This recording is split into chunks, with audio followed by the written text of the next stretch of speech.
Pessoal, eu estou tentando acrescentar agora aqui o professor Luiz, deixa ele se conectar, né, para poder a gente fazer a despedida, né, de uma maneira mais tranquila.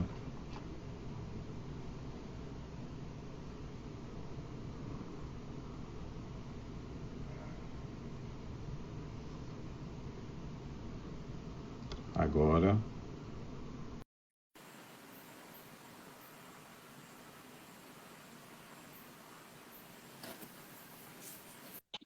Aí, voltamos para mais uma hora. Se quiser mais uma hora, a gente fala mais uma hora aí. Que a gente passa o resto da... Não, o pior de tudo é que eu fiquei assim, não sei se eu volto, se eu não volto, acabei, né, saindo. Não, acho que acabou o tempo, o pessoal não vai querer entrar de novo, não, mas eu voltei aqui. Foi mal. Tranquilo, no meu controle tinham 3 minutos ainda, por isso Pois que é, eu... o meu também. Eu achei que a gente ainda tem uns 2, 3 minutos. Tanto é que, em vez de me despedir, eu vou fazer a última pergunta. Pois é. Mas, enfim, temos tempo aí para conversar. Vamos ver se o pessoal tem alguma... Tu conseguiu concluir a última pergunta, Luiz, o que tu estava falando? Tu lembra o que é que estava falando? Era quando ele visitou o Rio Grande em 96, né? Não tinha Sim. nada extraordinário, assim, nada solto, nada disso. Realmente o vazamento foi agora já, 2017, 2018. Então, era isso, a pergunta era essa, né? Assim, em 96 ele tinha percebido alguma coisa. Ele nunca comentou nada, mas no começo ele estranhou ter vazado do Rio Grande. Ele ficou meio cético, né? Ele até falou assim, mas você sabe, né, que 6.000 metros é tudo muito tranquilo, não tem, né? Mas isso é uma visão muito antiga do mar profundo, né? Que tudo é muito tranquilo lá embaixo. Agora, esse cara, ele é oceanógrafo, sabe? Ele é oceanógrafo, esse cara, né? Então ele tem... Mas assim, o tempo passa. Eu tenho aqui vários artigos de corrosão de navios, né? Como eu te falei, como eu pesquisei muita coisa, eu baixei aqui vários artigos, eu venho lendo, né? E aí ele tem vários, inclusive em Pearl Harbor, que foi o ataque japonês lá na base, né, do Havaí, até hoje vaza óleo lá. Até hoje, vez por outra, aparece mancha de óleo. E aí quem vai é o Chris Reed, que é o colega que está com a gente no artigo, né? Que eu te falei lá do Woodhull. Ele sempre é chamado lá para lidar com esse problema. Então, até hoje vaza óleo de Pearl Harbor, que é o ataque japonês lá no Havaí, da Segunda Guerra. Então, o tempo vai fazendo isso, vai deteriorando. E o que está preso no fundo se solta. Pois é, você vê, Recife é a capital dos mergulhos, né? E a gente acompanha a situação de alguns naufrágios aqui. Eu tive a oportunidade de fazer meu batismo de mergulho lá no Pirapama, né? O Pirapama, que tem mais de 130, 140 anos, não me lembro agora de cabeça, mas eu sei que é bem mais de 100 anos. Quando a gente desce lá, só tem praticamente as 2 pontas, né, do navio. Tudo está deteriorado e coberto por fauna, né? Tem os restos do navio, né? Já quando você vai para outros, né, que são mais recentes, a gente sabe que a deteriorização já é mais lenta. Inclusive, assim, o próprio metal que é utilizado com o tempo é um metal que resiste, né, mais, né, a esse tipo de deteriorização no ambiente. Uma coisa que me chamou a atenção na primeira parte, quando você falou sobre a detecção do coral-sol em navios mais antigos aí no Ceará, é que na semana, há uns 15, 20 dias atrás, né, nós tivemos uma live aqui falando sobre o coral-sol, né, com o professor, né, lá da Rural, né, professor Ralph, que ele é especialista nos corais, e eles estão percebendo que aqui em Pernambuco, que começou a se detectar a presença dos corais-sóis em naufrágios, eles começaram a perceber que eles têm a tendência maior de se estabelecer nos navios mais recentes, e não nesses navios mais antigos. Veja como é interessante estudar esses aspectos do naufrágio. Né? Há um tempo atrás, em abril, eu assisti uma live lá dos Woodhull, que era sobre naufrágios. Sim. E tinha lá o cara que achou o Titanic, o chefe da equipe, porque você fala em naufrágio, você lembra do Titanic. Então tava lá o cara, ele contou como é que foi a expedição lá para encontrar o Titanic, mostrou umas fotos bem legais, e tinha uma bióloga marinha que estudava só fauna de naufrágio. Sim. Algumas espécies de substrato consolidado, elas se estabelecem de naufrágio em naufrágio. Os naufrágios, elas usam aquilo para dispersão. Então elas vão se dispersando pelos naufrágios. É bem interessante também, é uma linha de pesquisa voltada só para estudar fauna de naufrágio.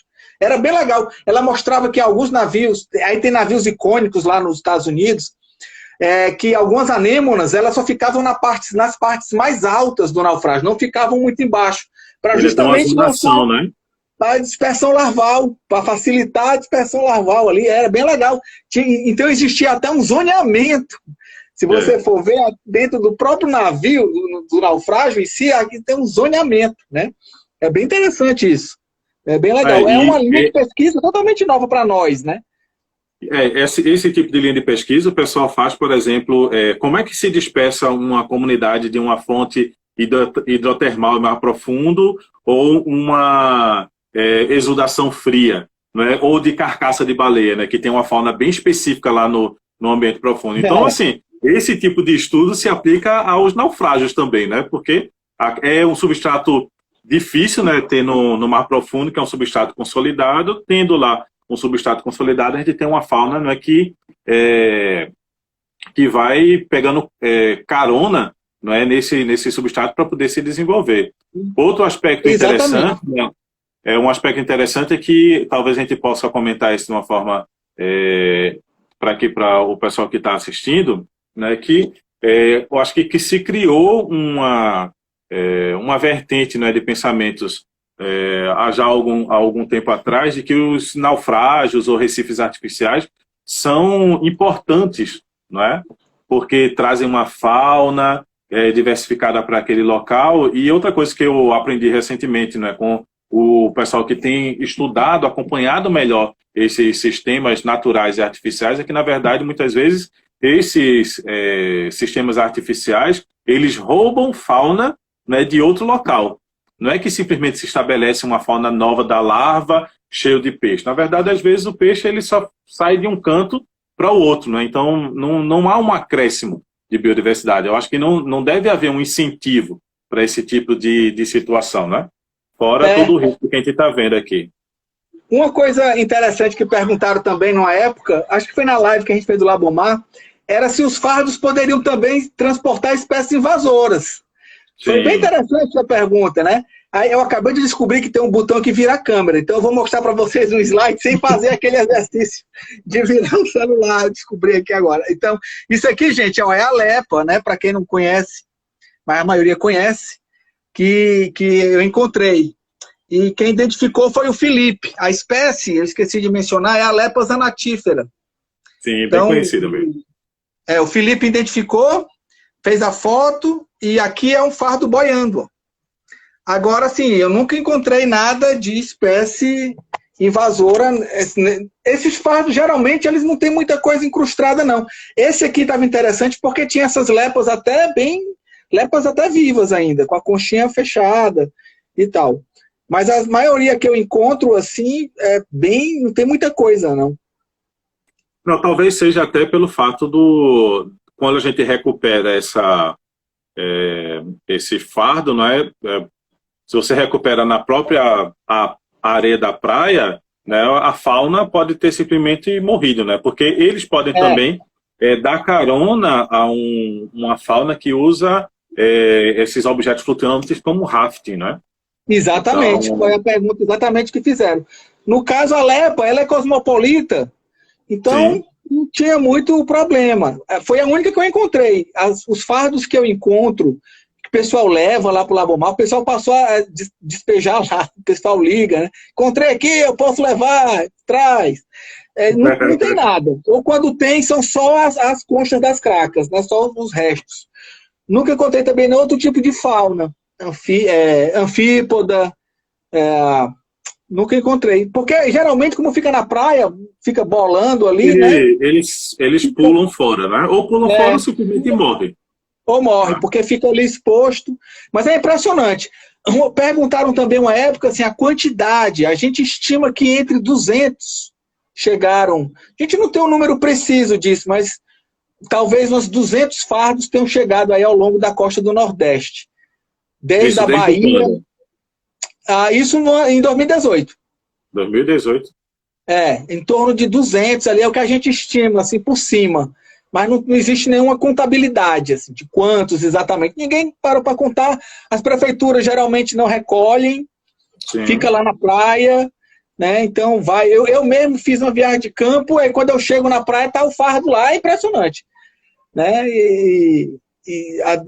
Ano passado inteiro encontrando isso. E aí, claro que o olhar muda também, né? Você já passa a reparar mais naquilo, mas foi uma história bem legal. Essa história do fardo de borracha, ela se tornou aí um prazer fazer essa pesquisa, porque ela uniu duas paixões minhas, a oceanografia e a história da Segunda Guerra, né? Uhum. Quem for mais atento ali, tá vendo ali, ó, Hitler, né? Tem uns livros grandes ali, aquilo ali, tudo é a Segunda Guerra.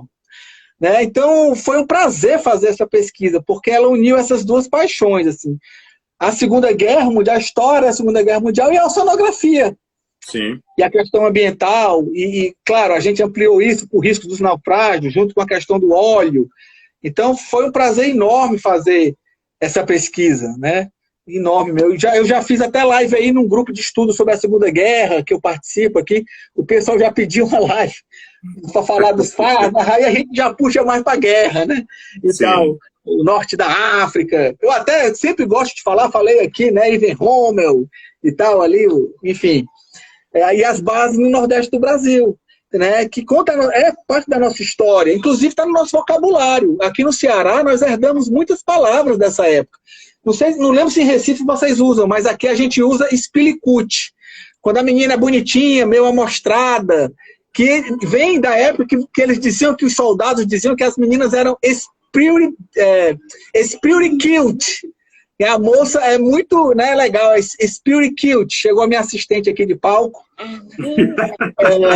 E aí virou espilicute. Ou então, outra coisa que os pilotos, quando iam pousar os aviões, eles usavam a rota do rio Cocó, que era o Cocorute. Então, aqui no Ceará, a gente chama o topo da cabeça de Cocoruto, que também vem daí. Né? Cocoruto a gente usa aqui. Cocoruto e tal. Então, são origens da época da Segunda Guerra Mundial. Então, é muito interessante a gente voltar o nosso olhar também para essas questões. A gente encontra explicações para algumas coisas nessa época.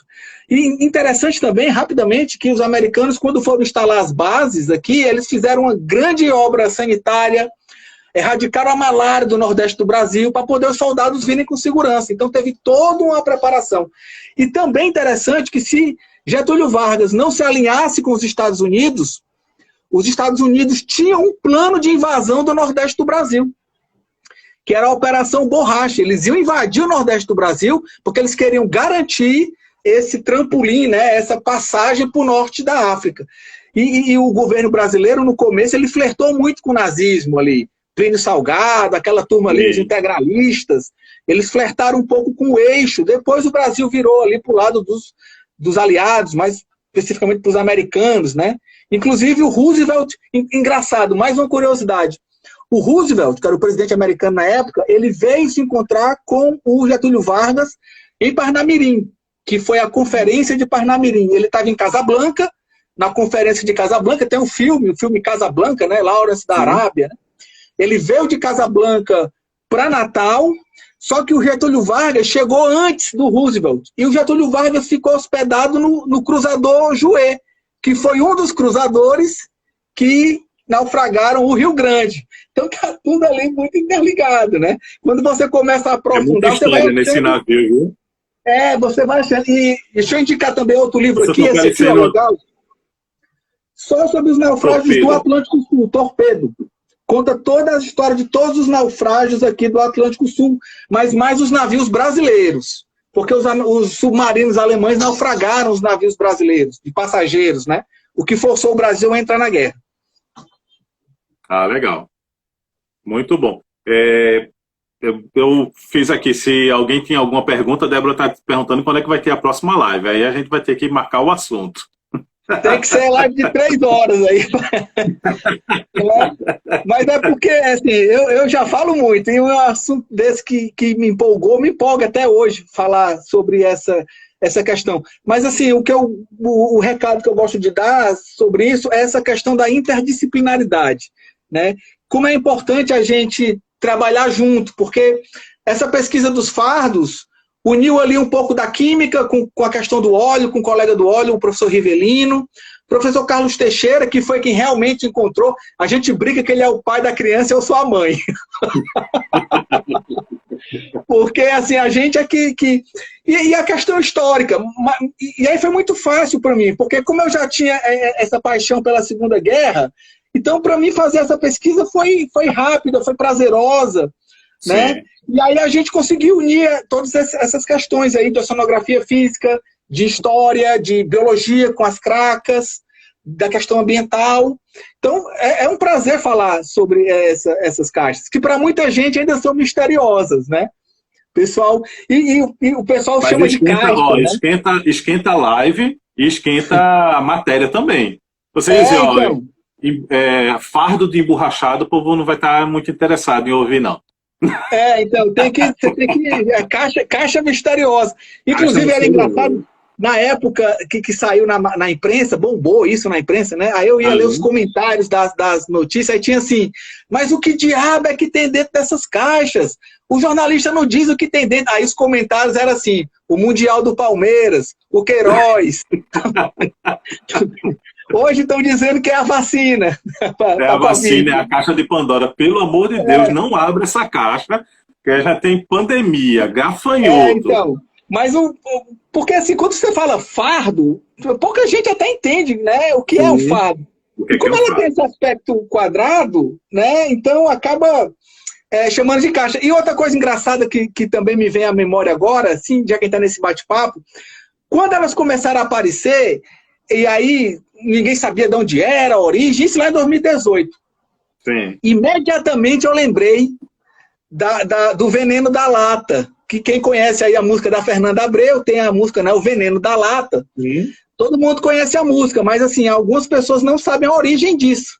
Qual era a origem disso? A lata. Eram latas que apareceram nas praias do Rio de Janeiro, como os fardos apareceram aqui pra gente, apareceram várias latas nas praias. O que é que tinha dentro? Maconha.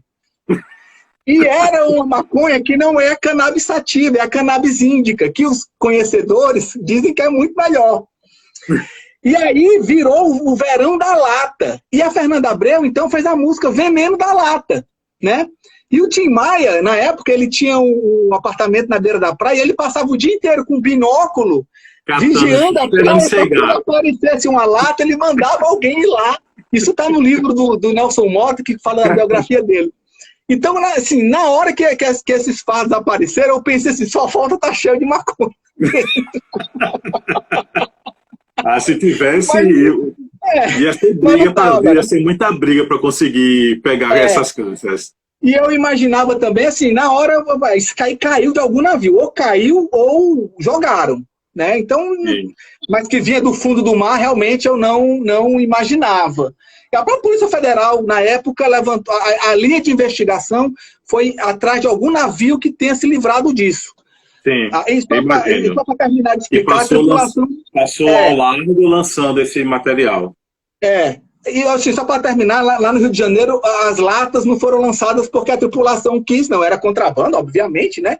E aí a polícia ia lá no navio. Então os caras, para se livrar, jogaram no mar. E aí virou o Verão da Lata, a Fernanda Abreu fez a música, o Veneno da Lata, e foi o Verão da Lata aí de muita gente. Aqui o nosso foi o Verão das caixas, mas as caixas não tinha nada dentro. Mas assim, Gessé, dizem que é uma borracha muito boa. Quem já teve a oportunidade de manusear, você vê que é um látex de muito boa qualidade. Por estar todo esse tempo no fundo do mar, por ficar também muito tempo boiando no sal, no sol, na beira da praia, rolando. Tem todo o intemperismo, né? E você vê que é um látex muito bom. Algumas eu já vi que elas estão meio derretidas, assim. Mas outras estão perfeitas. A própria foto, né, de divulgação é uma bem aquele é um látex muito bom, né? E assim, outra coisa interessante, aí já perguntaram também, mas ninguém está usando. Na época, a borracha era o que hoje é o plástico para a gente, né? A borracha servia para tudo. E hoje, na época, né? Hoje é o plástico. E aí a borracha já não tem tanta importância assim, né? Mas é uma borracha de muito boa qualidade. Eu já ouvi relatos também de pescadores que estão cortando e fazendo um suportezinho para a rede boiar. A rede de pesca, aquelas redes de espera, eles estão fazendo a borrachinha ali para ajudar na flutuação da rede. Alguns estão dando um destino, mas é uma borracha muito boa, né? Então quer dizer que eles conseguem soltar pedaços dessa borracha e ainda usar. Se cortando ali, né, com um estilete, uma coisa ali, você consegue cortar ela. Ela é tipo um folheado. Sabe aquele salgado folheado, que é um monte de camada?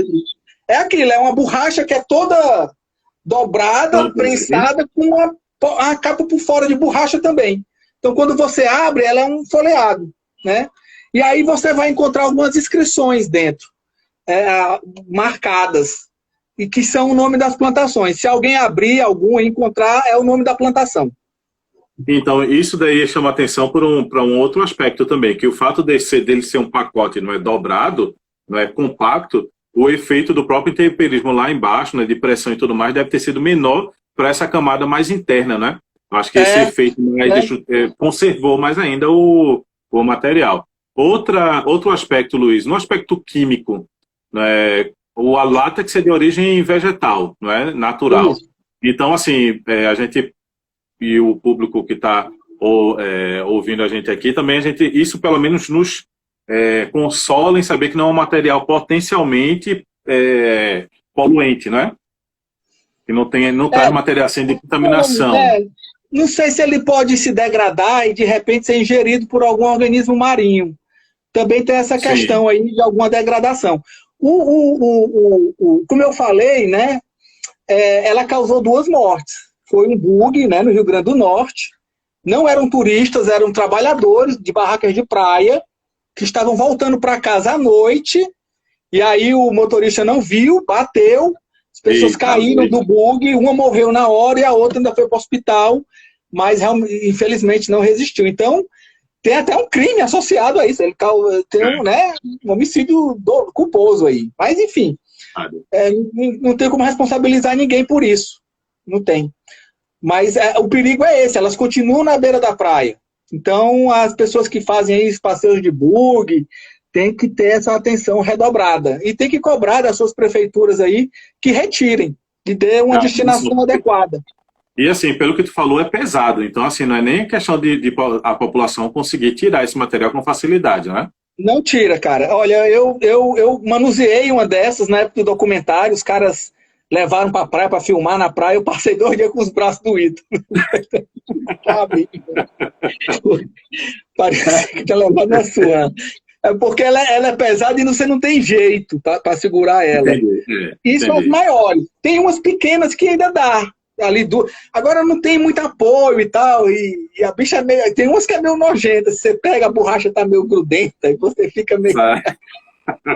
Mas tem umas que são bem bonitas, né? Então, o que eu queria encontrar mesmo era essa, né? Que foi a foto... tem outra coisa que eu esqueci de falar. Essa foto aqui que tem... Deixa eu mostrar agora, virando a câmerazinha aqui que eu aprendi, né? Essa foto aqui, desse fardo, com a inscrição Indostina Francesa, eu tinha apagado o telefone e não tinha mais a foto. Eu falei pro cara que tinha a foto, e aí ele falou assim, cadê a foto? Eu falei, peraí. E eu tenho mania de ficar apagando as coisas do celular, e não tava mais. Mas, por sorte, eu tinha colocado num grupo de WhatsApp, de um coletivo, de uma semana que a gente organiza aqui, que é a Semana do Mar. Aí tem muita gente, pessoal da Marinha, enfim, do mergulho, da vela. É um grupo bem grande, é um coletivo bem legal que a gente organiza todo ano a Semana do Mar. E eu tinha colocado lá, aí uma colega me socorreu, ela tinha a foto ainda no telefone dela. E me mandou de volta. Então ainda tem esse detalhe aí que eu tinha esquecido. É uma história mesmo que dá um belo roteiro aí de coincidências, né? Eu não queria ir para viagem, eu não queria ir para viagem. Eu tinha dito a ela, não, eu pago a pousada e a gente vai para um lugar mais perto.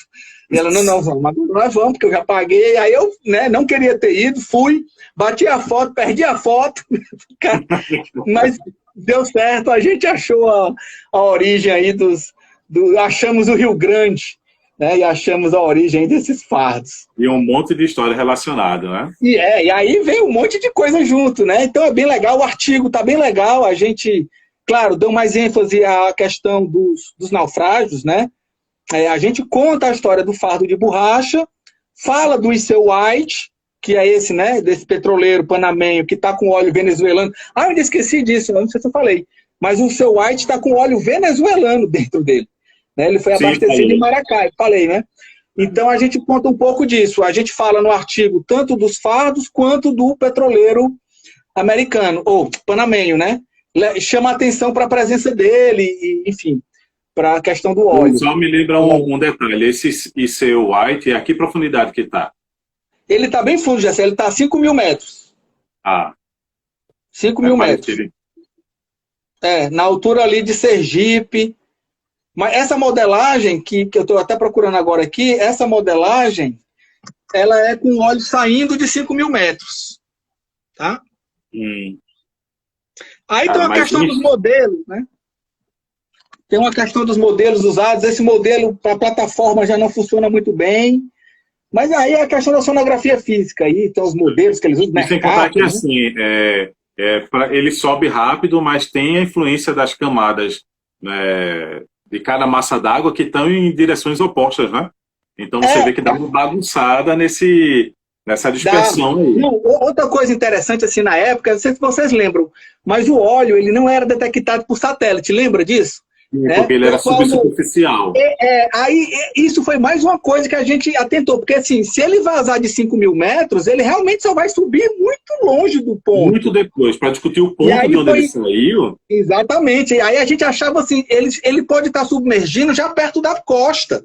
Por isso que, então isso levantou foi mais um elemento para a gente suspeitar do Iceu White. A gente até brincava assim, né? Que se realmente o óleo viesse do Iceu White, a gente ia fazer a capa da Nature. Mas infelizmente... E se você pensar, essa modelagem aí vai fazer um zigue-zague, né? Pega uma, pega outra, pega uma e vai subindo, para você detectar de onde ele vem, é complicado. Mas a questão era essa, né? Era um petroleiro com óleo venezuelano a 5 mil metros, com óleo subindo perto da praia, batia tudo. Mas realmente, ele foi naufragado em 44. E o óleo é de 80 para cá. Eu não me lembro bem para que serve esse composto, mas eles usam na extração do petróleo. E tá no óleo que chega na praia, nas nossas praias aqui, tem esse composto usado na extração a partir dos anos 80. Então, é de 80 para cá. É um mistério ainda, né? Tem um mistério aberto. O mistério das caixas foi resolvido, mas o mistério do óleo, os detetives... Não, a gente está com essa questão do óleo, inclusive assim, não simplesmente na origem, né, mas no acompanhamento, né, do impacto ambiental disso, e a gente não pôde fazer muita coisa porque a atenção toda das agências de fomento e do governo se voltou para a questão da resolução da pandemia. Então, nós conseguimos fazer uma expedição em fevereiro, né, para coletar material pós-derrame. Mesmo sem dinheiro, a gente ganhou o projeto da FACEP, mas não recebemos o dinheiro ainda. A gente conseguiu o carro da universidade, tirou dinheiro do bolso e foi, mas até agora a gente não tem ainda perspectiva, né, de receber a verba, né, do financiamento, né, do projeto do óleo. E olha que Pernambuco foi um dos poucos estados do Nordeste que conseguiu se organizar rapidamente, né? Foi muito rápido. E a própria FACEP fez um edital exclusivo, né? Que aqui a gente não teve, por exemplo. Vocês tiveram aí. E foram dois, na verdade. Um só aqui, que saiu muito rápido a aprovação, e tem outro que ainda o resultado ainda está para sair, que é uma parceria Pernambuco, e a FACEP e FAPESP, né? Pernambuco e São Paulo. Foi adiado o resultado. A CAPES fez aquele Entre Mares, né? Mas também não pagou, não. Não pagou. A professora Zigrid ganhou, né? Aqui a professora Vânia ganhou também, mas a maioria é o pessoal de São Paulo, do Rio, tem até o pessoal de São Carlos, né? Não sei se eles estudam questões da química, do óleo, não sei. Mas chama a atenção, poucas universidades do Nordeste, né? Acho que só a UFBA, a UFPE e a UFC, não me lembro de outra. E com poucos projetos aprovados. poucos aprovados. Eu até tenho aqui. Mas essa questão do óleo, identificar a origem é importante, porque você vai cobrar os danos, a reparação ambiental, né? Sim. Se for uma empresa ou o armador de algum navio que fez isso, cabe aí uma reparação que eles arquem, né, com os custos disso. E a gente tem um artigo que foi publicado recentemente, né, acho que agora no janeiro, fevereiro desse ano, eu não me lembro mais, a gente discutiu no grupo de estudo do nosso laboratório sobre o aspecto, né, desse óleo, né, que chegou aqui no Nordeste, né? Tem um grupo lá encabeçado por um professor da USP e tem parceria, eu acho que tem gente da UFC, né, das universidades que coletaram material e participaram, né? Aqui de Pernambuco tem a Eliette e o Gilvan, né, que são do Organomar, lá do Departamento de Oceanografia, e o próprio óleo tem características bem diferentes, né, porque eles esperavam, né, que chegasse aqui, né, de uma forma que passasse já por um processo de temperismo. A gente vê que não, quando a gente pega, acha na praia que você quebra, o óleo está se derretendo todo lá, não se misturou muito, né? Então, assim, é bem diferente, né? Então, ele, na verdade, chega muito cru, de fato, à praia. Ele não sofre aquela degradação que se espera que acontece, né, com alguns determinados tipos de óleo no momento que ele é derramado e chega até a costa. Não é? Da distância provável. Ele perde os voláteis rapidamente, mas ele chega ainda muito cru, né? E é um óleo bem cru mesmo. Exato. E assim, pelo teste que eu vi no artigo, os voláteis ainda estavam bem concentrados, tinha uma concentração muito alta. Ou seja, ele criou uma espécie de camada protetora, né, que conservou o que de pior tinha, né, para o ambiente. Isso. Essa questão do óleo, realmente, o governo federal não soube lidar com isso, né? Ele demorou a agir, ele desmontou o comitê. A gente até publicou um artigo na Science sobre isso, uma carta, né, na Science, com essa inação aí do governo federal. A resposta não foi adequada, ficou muito a cargo dos estados, essa questão. Mas o governo federal, ele é um ente que ele tem a capacidade de organizar, de centralizar e organizar essas ações. Quando você deixa isso muito para os estados se virarem, cada um toma uma decisão e aí, às vezes, não é a melhor, né?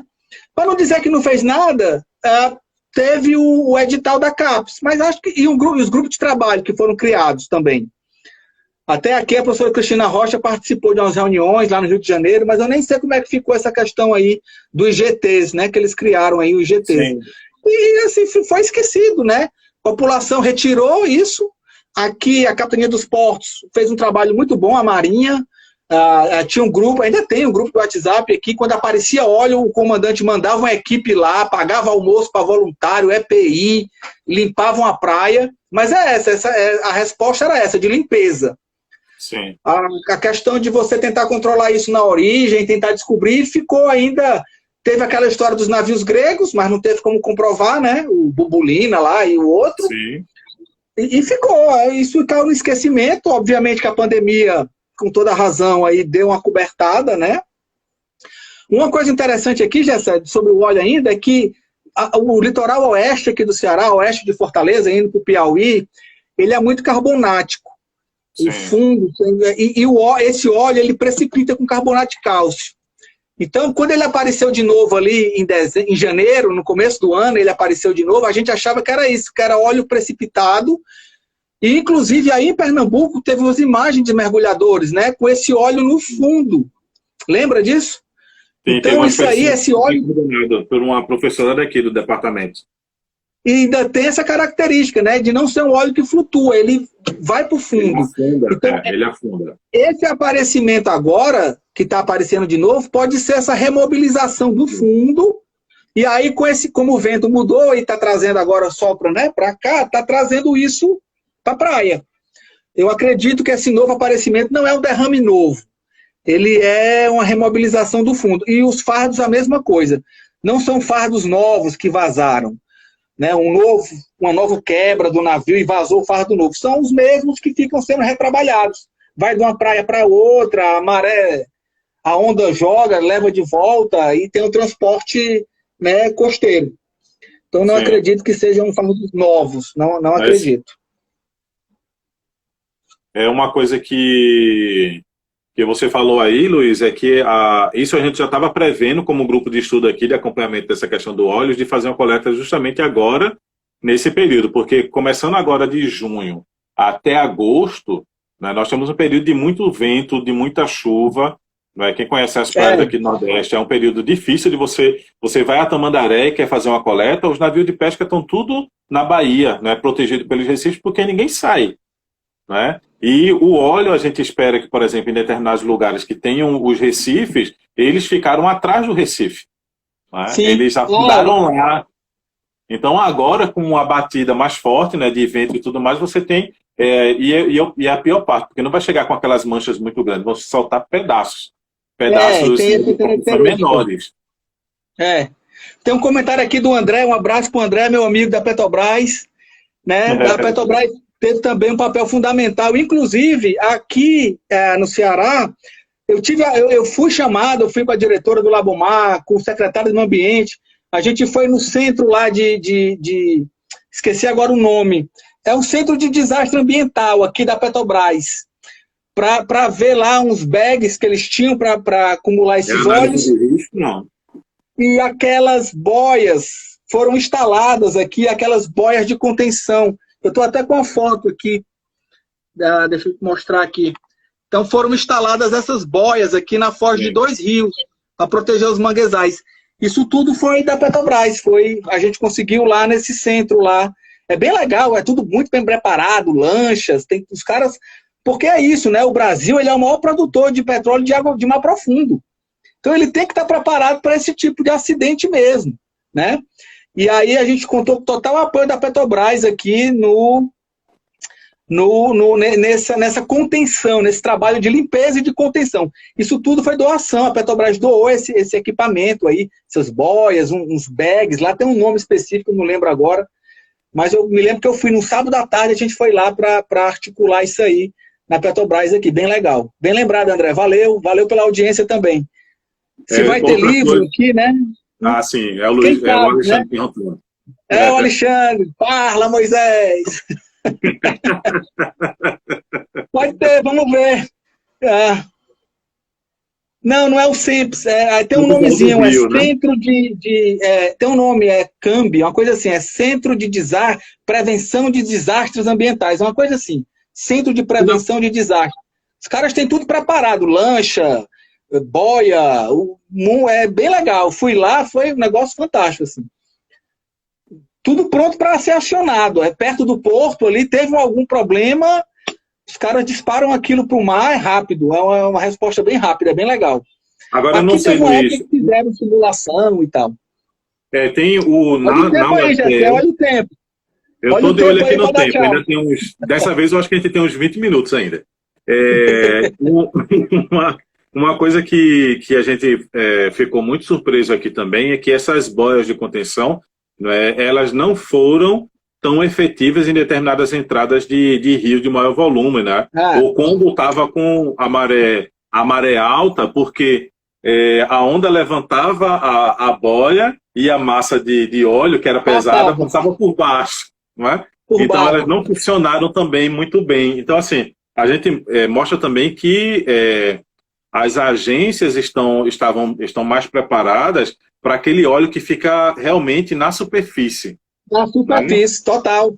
Total. A gente vê que nem para esse tipo de desastre nós estávamos, assim, de certa forma, preparados, né? Essa composição, né? Então, isso foi, eu acho que também, para as agências, foi um momento de muito aprendizado. Né? A universidade aprendeu, todo mundo aprendeu. Eu acho assim, a gente ainda está nesse processo de aprendizagem, né? Porque, assim, se voltar com carga, eu não acho que vai voltar muito, mas está voltando, né? Isso tem que ficar essa lição. E aí a gente volta à questão do início aqui da live, que são os naufrágios, né? Vai acontecer de novo. Se for um óleo com essas características aí de subsuperfície, ou que precipita em plataforma carbonática, a gente realmente tem que estar preparado. Para você ter uma ideia, o governo do estado aqui, ele criou um gabinete, tipo um gabinete de crise, né? Chamou todo mundo. Também. Várias universidades, a OAB, Conselho de Biologia. Eu me lembro que eu fui numa reunião lá, a diretora ia do Labomar, ela ia toda semana. Eles não conheciam a carta SAL. Aqui também não. Aqui também não. Aí, eu me lembro que ela levou. Então, o secretário, estava o secretário de Tecnologia, o chefe da Casa Civil, representando o governador, e eles comentando como é que vai ser a contenção e tal. Aí ela falou assim, pessoal, existem essas cartas aqui. Aí ela tinha as cartas SAL, numa pastinha assim, né, bem bonita e tal. Aí, pessoal, existem essas cartas aqui, são cartas de sensibilidade, isso já está mapeado.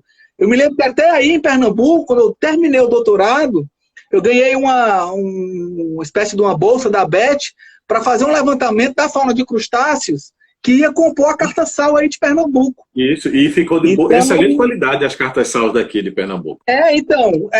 E isso foi a falta que o governo federal fez, de chegar alguém e falar, calma, tá aqui as cartas SAL, a ação é essa, ficou a cargo dos estados que não tinham esse know-how para lidar com isso. Então foi impressionante, né? Foi a reunião que eu fui com ela lá, toda terça-feira ela ia, eu parei de ir, porque vai ficando muito assoberbado, mas ela foi isso, ó, pessoal, carta SAL. Aí com a carta SAL, os estuários mais sensíveis aqui eram do Acaraú e o Jaguaribe. Aí nós instalamos aquelas boias, que eu mostrei a foto, com o apoio da Petrobras. E o navio do Labomar, o Argo Equatorial, também ficou fazendo algumas viagens, tentando avistar essas manchas em alto mar. Mas não avistou nada. Mas também ele fez algumas viagens aí, tem alguns vídeos e tal, dessas viagens que ele fez para tentar identificar. Pois é, as duas coisas acabam interligadas, né? O óleo e os fardos. Até o momento, é uma mera coincidência. Eles não têm a mesma origem. A época do ano se explica pela questão de ventos e correntes, que é essa época, né? Sopram lá de oeste, né? De leste para oeste, desculpa, traz as ondas de leste aí. E é isso que explica esse aparecimento no segundo semestre. Em 2018... os fardos, e em 2019 o óleo. E agora no segundo semestre, os dois já estão aí, e aí vão vir os dois de uma vez agora, né? Óleo e fardo. Né? Um veio primeiro que o outro, mas até o momento eles não têm a mesma origem. Né? Tá. Inclusive, nas primeiras matérias, ó, olha o que é que os caras botavam, ó. Caixas e petróleo podem ter a mesma origem. Isso logo lá no começo. Sim, eu me lembro disso. Quando começou a noticiar. Mas, realmente, depois isso, por enquanto, não, né? Será uma surpresa. Do Rio Grande, não é. O óleo do Rio Grande, não é. Ele nem tem essa quantidade de óleo. E o óleo que ele carregava era óleo diesel. Então,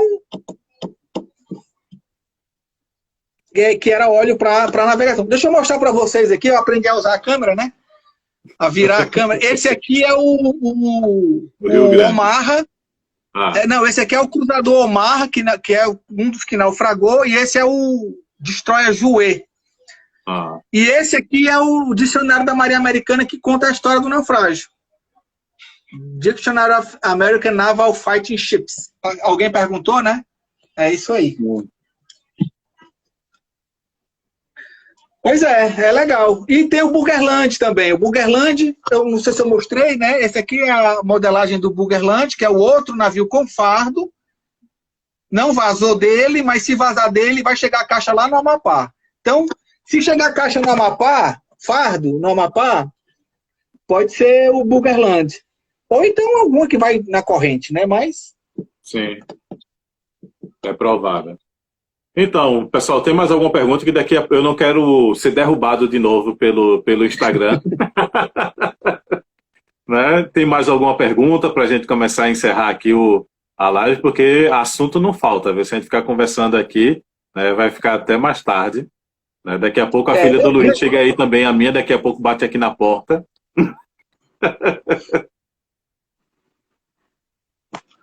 Aqui, rapidamente, enquanto ninguém se manifesta, ó, esse aqui é um artigo que está saindo agora também. A gente faz um cruzamento dos naufrágios com a rota dos navios modernos.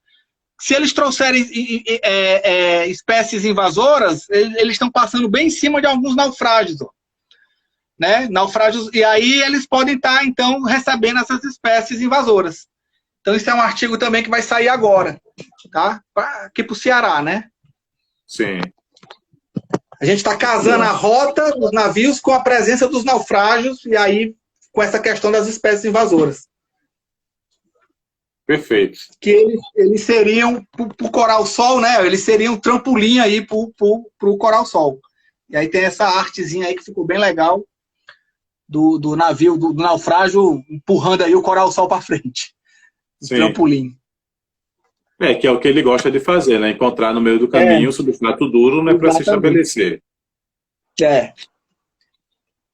Beleza, gente. Se não derrubarem a gente, já você controla o tempo. Eu acho que agora a gente pode encerrar mais tranquilamente, se despedindo. Deixa eu dar um abraço, então, para todo mundo aí da minha casa. Foi ótimo essa visita virtual aí à sonografia, a Recife, cidade que eu amo, quando eu deixei irmãos, não amigos. Alexandre, Jessé, Débora, eu não vou citar nomes de todos, eu vou acabar esquecendo, vou ser injusto com quem eu esquecer, né? Mas o pessoal que está aqui acompanhando, foi um prazer enorme matar essa saudade, conversar. Eu sei que vocês estavam com saudade da minha voz, né? E fala sem parar, eu sei que vocês estavam sentindo falta. Então, valeu, e todo mundo que acompanhou aí, né? Quem eu não conheço, aí a nova geração, o Petrônio Filho, que estava na outra, não sei se ele ainda está por aí. Mas qualquer coisa eu falo com ele aqui depois. Virou meu best friend aqui. Fábia também, lá do sertão de Pernambuco, né, Fábio? Fábia, um abraço. Serra Talhada, aqui. Serra Talhada, legal. Muito isso. Bom. Então, pessoal, foi um prazer. Espero, né, que tenha contribuído aí, que tenha, né, despertado essa questão aí dos naufrágios e a história, né, dos fardos. Espero que tenham gostado aí tanto dessas histórias aí.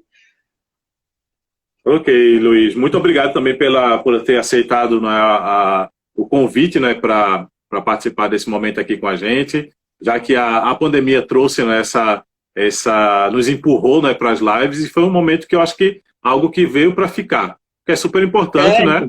A gente um meio barato, não é simples, né, de a gente conversar, trabalhar um pouco, popularizar a ciência também, né, aquilo que a gente tem feito nos nossos laboratório, né, pesquisa que leva tanto tempo da gente, né, e é bom a gente conversar e mostrar para o pessoal, né, como tanta coisa está interligada com a nossa história e que passa desapercebido, né, pela população em geral, né?